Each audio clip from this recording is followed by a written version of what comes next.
guess you're back. Are you gonna tell me where you went? All the messages I sent with no reply. It's like that. Bonjour les copains et les copines et bienvenue dans ma cuisine. Voilà, on n'est plus dans ma terrasse, on est à l'intérieur parce que la température varie énormément en septembre, comme je vous l'ai dit. Alors hier on a fait un menu estival, enfin c'était hier pour moi, je ne sais pas ce sera quel jour pour vous aujourd'hui. Et aujourd'hui je vais faire une carbonate, donc un plat mijoté. Je vais faire une carbonate à la bière à ma façon. Allez, on va essayer de faire ça. Alors c'est parti tout de suite pour les ingrédients.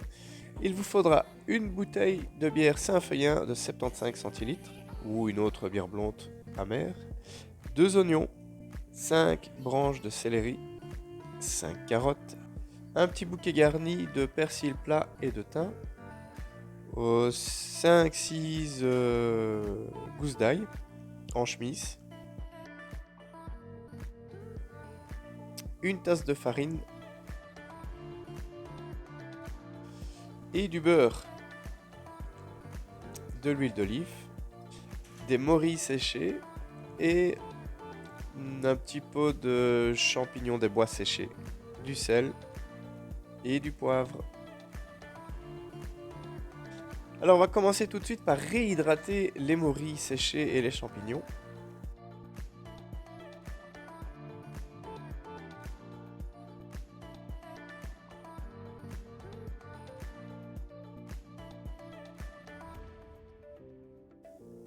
Alors ensuite, on va mettre la viande à carbonate dans un plat et on va recouvrir d'eau gazeuse. En fait, l'eau gazeuse va permettre de retirer le surplus de sang qu'il y a dans la viande et elle va cuire plus facilement. Alors, ensuite, on va détailler les légumes en petits dés. Voilà, une fois que les champignons sont bien réhydratés, on va récupérer le jus qu'on va utiliser pour la cuisson également. Voilà, j'ai fait reposer la viande dans l'eau gazeuse à peu près 1 heure. Maintenant, je suis en train de l'essorer. Alors, dans une cocotte, je mets un petit peu d'huile d'olive, du beurre et je vais faire revenir les morceaux de viande dedans.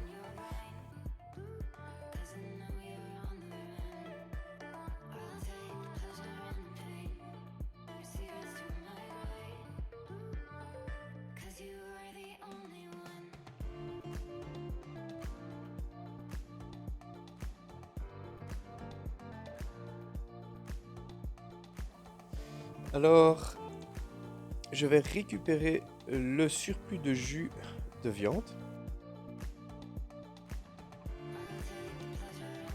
et saler la viande. Ensuite, je réserve, je remets un petit peu d'huile d'olive. Encore un petit morceau de beurre. L'ail en chemise.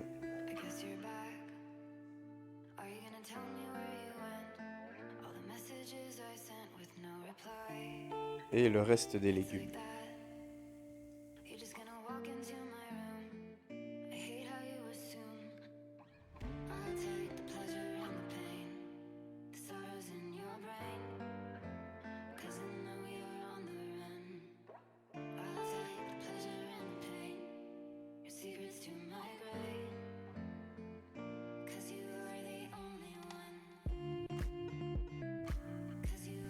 Je vais saler et poivrer.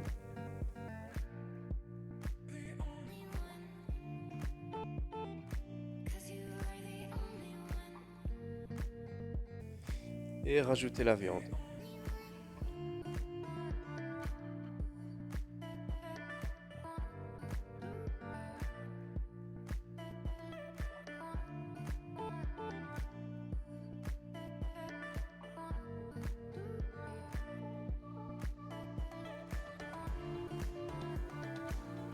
Alors, je rajoute la farine. Dans le jargon culinaire, on appelle ça singer.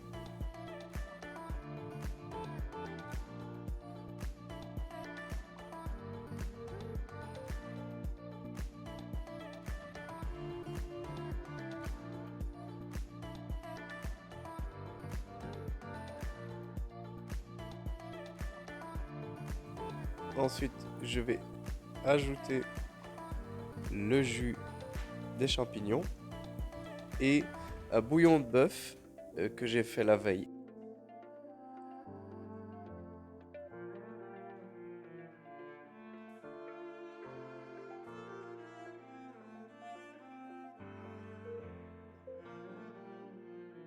There will always be a place for you by my side, day or night. Le bouquet garni, It's killing me.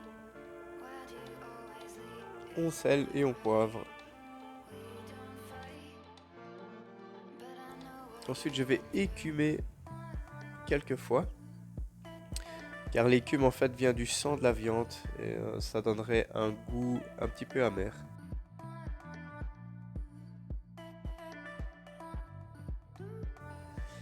Ensuite, je mets la cocotte au four à 180 degrés.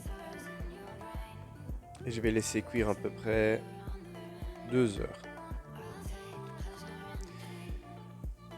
Après 1 heure de cuisson, je fais revenir quelques bâtonnets de lard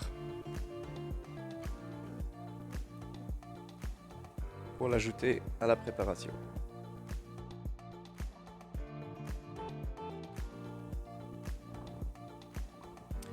Ensuite, à une demi-heure de la fin de la cuisson, je rajoute les champignons.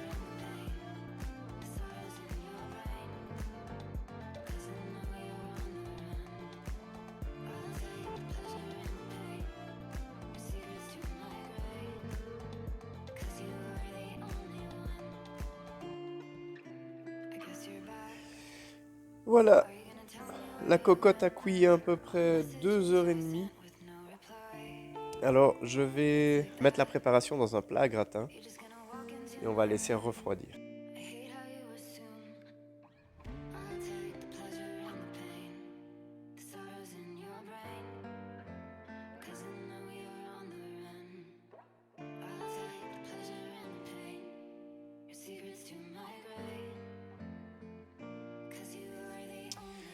Voilà, une fois que la carbonade a refroidi,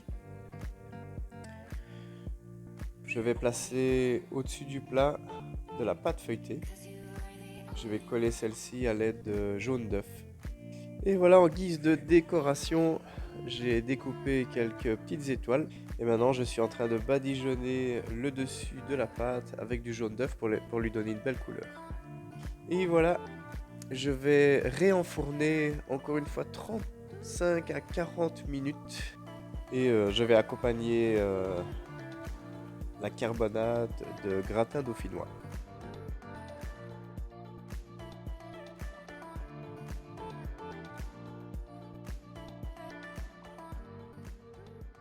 Et voilà les copains et les copines, le plat mijoté est terminé, ça m'a pris toute la journée, normalement ça prend 2 jours. Alors la première phase du plat, vous pouvez la faire un jour à l'avance, voire 2 jours à l'avance, vous le laissez au frigo et vous le réchauffez comme je l'ai fait ici, ça va très bien, justement c'est encore mieux. Moi encore une fois, faute de temps, j'ai pas pu le faire en 2 jours, donc je l'ai fait en 1 jour. Mais je pense que le résultat est assez chouette. Alors, on va essayer de couper un petit peu pour voir ce que ça donne à l'intérieur. Ce qui est sympa avec la pâte feuilletée, c'est qu'on peut mettre ça avec un genre de petit crouton avec, sur le plat. Hop. Ah, génial. Je sais pas si vous voyez bien ici, mais j'essaie de vous le montrer par après. C'est vraiment une odeur alléchante ici. On sent vraiment que le plat a mijoté très longtemps. Alors voilà, si cette recette vous a plu, encore une fois, n'hésitez pas à laisser vos commentaires. Si vous faites des plats mijotés, n'hésitez pas à me donner vos idées recettes aussi, ça m'intéresse. J'adore explorer d'autres horizons culinaires. Si ça vous a plu, un petit pouce bleu, ça fait toujours plaisir. Si ça ne vous a pas plu, un petit pouce vers le bas, c'est le jeu, bien sûr. Je ne vais pas faire la mauvaise langue. La prochaine fois qu'on se verra en vidéo, ce sera encore un plat mijoté. Et pour ceux qui me connaissent savent que j'ai des origines liégeoises. Alors ce que je vais faire, c'est des boulettes liégeoises. Et comme on dit à Liège, on va faire des boulets sauce lapin. Allez, à très bientôt dans ma cuisine. Salut! 'Cause you were the only one. I guess you're back. Are you gonna tell me where you went? All the messages I sent with no reply. It's like that.